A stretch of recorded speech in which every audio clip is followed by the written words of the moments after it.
Olá pessoal, bem-vindo mais uma vez novamente aqui ao meu canal, onde a gente fala sobre aprendizado de idiomas.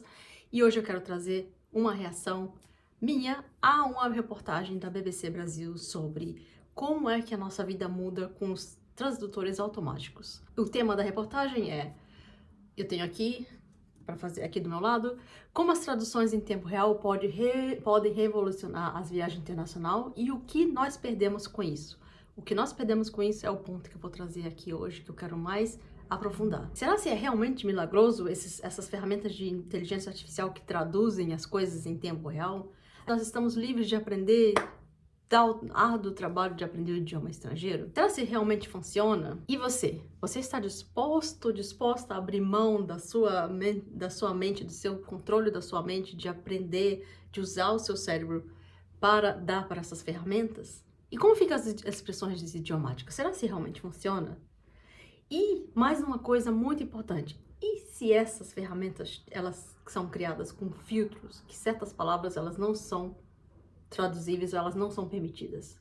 Já pensou sobre isso? Então esse é o nosso assunto do dia. Serão essas ferramentas de inteligência artificiais que prometem traduzir tudo instantaneamente, será um futuro e a gente já não precisa mais aprender idioma? Vamos ver hoje. Sejam muito bem-vindos, eu sou a Flora, eu ajudo pessoas que têm medo de falar inglês, ajudo pessoas que têm traumas, que têm bloqueios, e eu posso provar para você que aprender um idioma pode ser uma coisa extremamente divertida e sem trauma. Chega de ficar decorando regras de gramática, chega de ficar tentando decorar palavras, traduzir palavras soltas e juntar, memorizar. Você não precisa ter boa memória, você não precisa decorar regras de gramática e você pode fazer isso de uma maneira muito divertida. Não espere janeiro chegar.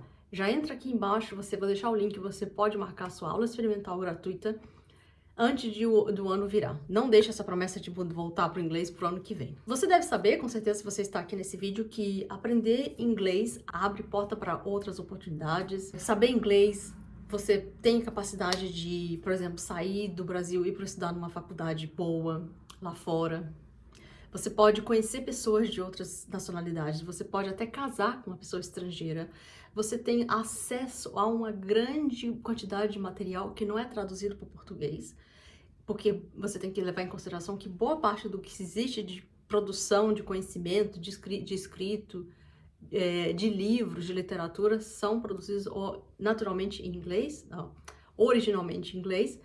E mais uma coisa, se você compra o livro ou o material no idioma que foi escrito, na maioria das vezes em inglês, você ainda paga um pouco menos, porque não existe o trabalho, como não existe a adição do tradutor, o livro pode ser vendido pelo preço original. Com o tradutor, claro que aumenta o valor da obra, porque existe o trabalho do tradutor.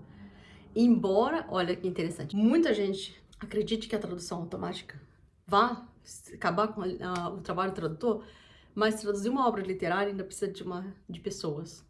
Não tem ainda, pelo menos não está disponível até nesse momento, uma inteligência que tenha essa capacidade de traduzir esses pequenos detalhes, né, de que uma obra de um romance ou de uma obra de literatura tem. Por que você agora poderia estar adiantando a sua vida de trabalho, adiantando o seu inglês?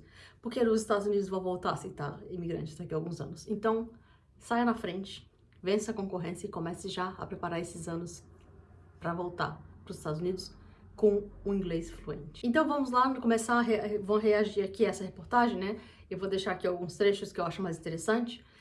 Primeiro eles falam sobre aquele, não sei se você já viu aquele filme, tem também o livro, né? O Guia do Mochileiro das Galáxias, que eles têm um peixinho lá dentro do ouvido, um peixe chamado Babel, que por coincidência, né, tem a ver com a Torre de Babel, que você sabe que é aquela história que tem na Bíblia, mas também tem outras culturas e outros povos, que os homens decidiram fazer uma torre que chegava até os céus e teve um poder, né, no caso da Bíblia foi Deus, que confundiu a linguagem das pessoas e as pessoas não podiam mais se entender. Então foi assim que, de acordo com esses relatos, foram criadas as línguas, os idiomas diferentes. Então nesse filme, esse peixinho, ele fazia tradução automática, né, das pessoas. As pessoas podiam falar e ir para vários planetas e podiam conversar com essa tradução. E o que eles estão falando aqui, que agora os novos AirPods, né, que é esse, eu também tenho um desse aqui, Eles agora prometem uma tradução ao vivo. Você pode conversar com pessoas com outros idiomas e você pode escutar ou pode ler ali no seu telefone a tradução. Eu, por acaso, ontem mesmo assisti um vídeo do Estadão em que eles estão testando esse aparelho com um brasileiro testa com uma alemã e com uma francesa. E aí, o título do vídeo é assim, como testamos o novo tradutor da Apple e o resultado surpreende. Só que isso não surpreende tanto. Se você assistir o vídeo, você vê que, pelo menos a francesa, ela usa várias expressões muito típicas que só um humano, por enquanto, consegue perceber. Então, a tradução não fica lá tão boa assim. E, além do mais, você vê o repórter tem que ficar parando, esperando a tradução. Imagine você numa conversa no dia a dia com essas interrupções. Você já perde a piada e aí o que acontece? Nessa reportagem estão falando como que a capacidade de ter a facilidade de ter uma tradução quando se viaja para outros países que a língua você não consegue falar é aqueles bem maior potencial, né? Se realmente é uma boa ferramenta. É claro que isso é uma tecnologia nova e ainda não está muito bem desenvolvida. Existe até uma competição, uma corrida para ver quem é que vai oferecer o melhor produto. E aqui eles falam que a tecnologia está longe de ser perfeita, né? E que relatou uma análise da tecnologia do portal CNET, que eu não sei qual é esse canal, mas ele relata que o software ocasionalmente inseriu palavrões dispersos na tradução. Isso é até engraçado porque eu fico pensando, imagine que você está usando um tradutor e esse tradutor tem um filtro para palavrão, né? Ou para palavras mais, sei lá, mais grossas ou palavras mais duras. Mas você está numa situação que você está com raiva, que você está realmente revoltado e você quer usar umas palavras mais fortes. Será se o filtro que foi criado, quando foi desenvolvido essa ferramenta, ele vai te impedir de falar algumas coisas? Da mesma forma, quando você usa hoje algumas palavras nessa ferramenta de inteligência artificial, eles não vão para frente, eles dizem que não pode abordar o tema, e às vezes o tema não é tão complexo, mas ele já tem um filtro que impede que você vá adiante. E aí, eles falam que nesse estágio inicial, eles podem ajudar muita gente a viajar, podem impulsionar mais pessoas a viajar. Embora, né, não é um tema que a gente pode falar outro dia, muitos países estejam, principalmente aqui na Europa, estão sofrendo com a grande quantidade de turismo em massa. Então, talvez isso seja um lado bom ou um lado bom, não sei. A gente talvez possa pensar sobre isso numa outra ocasião. Então, essa pesquisa do curso de idiomas, né, o Preply, que é um aplicativo, uma plataforma para pessoas que querem praticar um idioma, que concluiu que 1/3 dos norte-americanos pesquisados selecionam intencionalmente destino onde eles não terão problemas com o idioma estrangeiro, onde vai ser mais fácil eles se comunicarem. Eles não vão para um país onde eles não falam nada do idioma e podem se sentir perdidos lá, né? Dentre os que se aventuraram a visitar países que não falam inglês, cerca de 25% alegam terem se comunicado simplesmente por falar mais alto e lentamente. É muito engraçado isso, que quando a pessoa acha que falar mais alto vai fazer a pessoa entender. Eu sei que falar mais lento ajuda, mas falar mais alto, a pessoa não é surda, né? Ela simplesmente não entende o que você tá falando. Isso raramente leva a uma recepção calorosa. Aí, essa aqui também eu acho muito interessante. 17% dos participantes, temendo o labirinto de um menu estrangeiro, eles restringem-se às redes americanas de fast food para as refeições exteriores. Então, eles vão sempre no McDonald's, no Burger King, eles vão nessas redes onde eles já sabem mais seguramente o que eles vão estar pedindo. E, aliás, eu conheço muita gente que, mesmo sabendo falar o idioma, também não prova a comida local, só vai no McDonald's. Eu tive um professor na faculdade de turismo que fazia isso, por incrível que pareça. Aí eles continuam falando, né, que essa tradução instantânea pode ajudar a pessoas a mergulharem em novas culturas e iniciar a conversa, mas eu não sei como isso aconteceria, né? E elas pode ajudar a renovar setores da economia, ajudando pessoas também a evitar cair em armadilha de turismo. Embora eu acho que essas armadilhas de para turistas hoje em dia seja muito mais fácil de se detectar simplesmente fazer uma pesquisa na internet antes de você viajar, porque a quantidade de blogs, de informações, de vídeos que tem disponível na internet hoje em dia é muito normal. Aliás, tem canais que vivem apenas de apontar armadilhas de turistas em vários destinos do mundo. Então, isso acho que bastaria uma pesquisa antes da viagem. Aí eles também falam que sobre a questão de pessoas que trabalham no setor, né, de transporte, por exemplo, nos Estados Unidos, onde eles empregam pessoas que vêm de vários países, né, que têm várias origens estrangeiras, mas o inglês talvez seja um pouco tenha um pouco de dificuldade pelo sotaque, não só pelo sotaque do estrangeiro, mas às vezes as pessoas vêm de lugares, cidades diferentes. Isso em si já é uma dificuldade para as pessoas entenderem e, às vezes, essas interações, essas dificuldades podem atrasar, causar grandes atrasos num sistema de transporte que funciona, né, um atrás do outro. E isso é mais importante ainda, né, durante os voos, onde essas coisas são muito mais... os riscos são maiores, né? Ter uma falha de tradução ou um mau entendimento de um coordenador, não, de um controlador de voo pode causar um acidente, né? Quando as pessoas não falam o mesmo idioma. Eles falam aqui, né, que em 2 relatos, um sotaque do sul dos Estados Unidos e outro de Nova York aumentaram a dificuldade de compreensão nas comunicações de aviação. Isso realmente, a gente, por exemplo, mesmo do Brasil, acho que quando a gente tem um país grande, né, a gente pode ver que a diferença de sotaque às vezes pode atrapalhar um pouco essa facilidade de comunicação, dependendo do assunto, dependendo do trabalho. Aí eles vão para essa parte que eles perguntam, será que vamos deixar de aprender idiomas? Eles fazem essa comparação, né, com as calculadoras, como as calculadoras revolucionaram o nosso relacionamento com a matemática. As traduções com a inteligência artificial podem reduzir nossa motivação para estudar, falar outras línguas. É aí que eu acho que é o ponto mais interessante. Realmente, eu falando também da minha perspectiva, a gente fica mais preguiçoso usando essas ferramentas. Por quê? Porque você já não precisa mais ter aquele desafio de saber como escrever uma coisa. Você vai lá, tudo você coloca na ferramenta e já pede para traduzir. Então, o seu cérebro começa a ficar um pouco preguiçoso. Não só com o idioma, mas com várias coisas.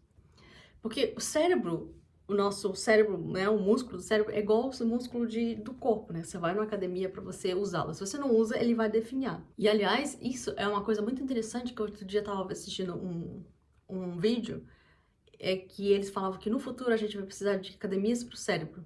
Da mesma forma que hoje em dia a gente precisa de academia para o corpo, que a gente já não usa tanto a força dos nossos músculos para fazer atividade, né? Que hoje em dia a gente tem máquina para tudo, para quase tudo. A gente vai precisar também para manter o cérebro ativo, porque senão, porque tá tudo tão fácil, tá cada vez ficando mais fácil que a gente não usando o cérebro, nosso cérebro vai simplesmente atrofiando, como acontece com os músculos de uma pessoa sedentária. Eles falam de uma coisa muito interessante nessa matéria, é que eu sempre falo.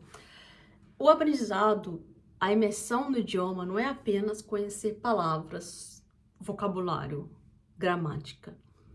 Tem a ver também com o contexto, tem a ver com a cultura, tem a ver com o movimento, a linguagem do corpo, os movimentos das mãos também, né? E como a pessoa fala uma coisa, porque às vezes a pessoa pode falar uma coisa, dependendo de como que ela fala, dependendo da intenção, ela quer dizer uma coisa positiva ou negativa. Eles falam aqui, né, que os britânicos e australianos costumam usar seus mais fortes insultos como uma espécie de cola social para gerar conexão com os amigos próximos. E tudo isso exige a experiência de campo para apreciar. Então, se você tem um tradutor, talvez você perca essas questões próprias da cultura. Porque aprender um idioma estrangeiro é você mergulhar numa nova cultura, é você mergulhar num novo mundo que é além do seu. Não é só as palavras, são as coisas que só naquela cultura tem, e muitas vezes isso representa através da linguagem e das piadas internas, né? Quem fala aquele idioma, quem vive naquela cultura consegue entender. Do mesmo jeito que a gente, pro Brasil, a gente tem referências nossas, né? Programas de televisão, celebridades, comerciais, piadas que ficaram populares ou políticos que só quem tá naquela cultura consegue entender. Quando você simplesmente traduz isso para um outro país, uma outra língua, sem conhecer o contexto, você não entende o que as pessoas estão falando. E aí tem aqui, o idioma, em última análise, é questão de conexão, de entender as pessoas, a cultura e as emoções. E eu assino embaixo. Ela também, Bernadette Holmes é uma ativista que promove o multilinguismo. Ela defende seus benefícios cognitivos. E para ela, aprender um idioma resulta em funcionamento executivo mais forte, maior controle da atenção, maior flexibilidade cognitiva e memória funcional. Exatamente. Entende como... Você já deve estar passando por isso. Se você já usou algumas ferramentas de inteligência artificial, e eu tô falando aqui porque eu uso para facilitar meu trabalho, mas eu sinto que às vezes eu falo, não, eu não vou usar hoje e eu vou fazer manual, analógico, né? Vou fazer do modo antigo. Porque senão, realmente, eu sinto que meu cérebro começa a ficar acomodado. Isso é muito natural, né? O nosso corpo, nosso cérebro sempre procura a parte do jeito... E eu sou também a favor dessa parte que a tecnologia, essa tradução, essas coisas, essas ferramentas podem nos ajudar em muitos fatores. Pode nos ajudar, por exemplo, a traduzir um documento que a gente precisa muito, ou eu preciso de uma informação, mas essa informação está em um idioma que eu não entendo, mas eu preciso muito, tudo bem. Mas para uma conversa, para você ter uma convivência num país, para você se integrar na cultura, é extremamente necessário e importante que você fale e aprenda o idioma. Além disso, na hora que faltar a luz, na hora que acabar a bateria, na hora que o satélite não estiver funcionando, ou que você estiver numa área sem cobertura, como é que você vai fazer? E outra coisa, como é que você mantém uma conversa informal com essas traduções? Você vai falar uma frase, imagina você tá num pub, num bar, você tá num evento social, e aí você tá lá, aí você pega traduzir, aí tem lá um grupo de pessoas, aí você vai, traduz a conversa de cada um, aí cada um tem que ter o seu AirPod aqui no ouvido. Imagina quanto que isso demora. E na realidade uma conversa vai fluindo assim, né? Cada um fala uma coisa, aí faz uma piada aqui, aí o outro ali concorda, o outro não concorda. E situações em que você quer pôr a sua opinião, você quer falar o que você acredita, o que você pensa, e você tá ali, né? E aí a ferramenta faz uma tradução assim, tranquila. E as expressões idiomáticas que cada idioma tem, que não fazem mínimo sentido quando faz a tradução. Veja o vídeo que eu te falei do Estadão, eles testando a francesa, uma alemã, uma francesa, que você vai ver como realmente isso funciona na realidade. E tem mais uma coisa, né? Só funciona nesse momento para pessoas que têm telefones e contas da Apple fora da União Europeia. Os idiomas atuais que estão disponíveis são inglês, britânico e americano, né? Francês, alemão, português do Brasil e espanhol da Espanha. Ainda vão lançar mandarim simplificado tradicional, japonês, coreano e italiano. Mas assim, é bem ainda reduzido. Por exemplo, se você vai para um país, sei lá, vai para a República Tcheca, como que você faz? Se você sabe inglês, você vai encontrar pelo menos uma pessoa que vai conseguir falar inglês com você. Agora você não vai conseguir usar esses equipamentos. E outra coisa que também você tem que ter muito em conta é que essas coisas podem ser gratuitas agora, mas depois eles podem cobrar. E quando eles começarem a cobrar, você já não perdeu a sua capacidade de usar o seu cérebro. E aí você vai fazer o quê? Vai ter que pagar. Porque isso é a intenção, né? Eles te dão de graça, né, as coisas, mas depois, olha, depois que você fica dependente, eles vão cobrar. Então, eu acho que para resumir, eu diria que as ferramentas de inteligência artificial, elas podem ser muito úteis, sim, em momentos pontuais, para trabalho, mas para conviver, para você ter uma vida social, integrar num lugar, num país, é muito importante você falar idioma. E para você que tá querendo voltar a aprender inglês, que tá traumatizado, que não sabe porque não consegue falar, pense que quando os Estados Unidos voltarem a abrir as portas, aqui na Europa também, você vai estar se destacando da concorrência, porque boa parte dos brasileiros, quando vão para fora do país, tem um baixo nível de escolaridade, não tem o hábito de estudar, e vão, assim, né, com cara e coragem, mas sem ter um bom conhecimento do inglês. E assim, tem que se aceitar, né, resignar até trabalhos que ganham menos, são trabalhos com salários mais baixos, E às vezes você poderia até trabalhar numa área, pudesse ganhar mais, se pudesse falar o inglês melhor, principalmente nos Estados Unidos. Os horizontes se abrem, as portas se multiplicam quando você tem essa capacidade de falar um idioma, principalmente quando você tem a capacidade de entender e falar inglês. Não é questão de você ser o melhor, ser o mais especialista, mas pelo menos saber comunicar e poder entender. Então eu espero que você tenha gostado desse assunto, espero que você tenha gostado desse vídeo. Se você tiver alguma pergunta, uma questão, uma dúvida, põe aqui embaixo, escreve aqui embaixo para eu fazer conteúdos para os próximos vídeos. E para ter a sua aula gratuita, para você entender como é que você pode aprender inglês sem ter medo, sem trauma, sem aquele nervosismo, de uma maneira mais tranquila, mais leve. Vou deixar aqui o link para você marcar a sua aula. Muito obrigada por assistir esse vídeo. Não se esqueça de se inscrever no canal, deixa o like e a gente se vê no próximo. Tchau, até lá!